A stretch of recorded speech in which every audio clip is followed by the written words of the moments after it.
قلم در دست و افکارم زبان ساده ای دارد. قلم در دست و افکارم زبان ساده ای دارد. چنان میرقصد این دستم که گویی باده ای دارد. قلم بر سد کاغذ آنچنان بوسه زند انگار به هنگام نیایش روبرو سجاده ای دارد. میانش قطره‌های جوهر یک رنگ می جوشد. به سر سودای خدمت بهر هر افتاده ای دارد. چو شمشیری است در دستم که تیزش کرده سنگ حق. چو شمشیری است در دستم که تیزش کرده سنگ حق. به سینه همچو فریادی که هر آزاده ای دارد.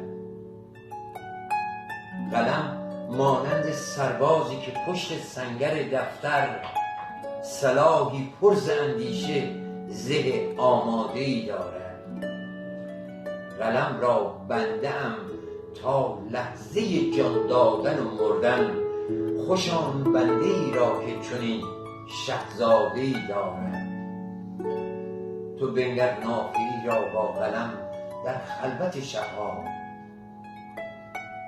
تو بنگر نافه‌ای را با قلم در خلوت شبها.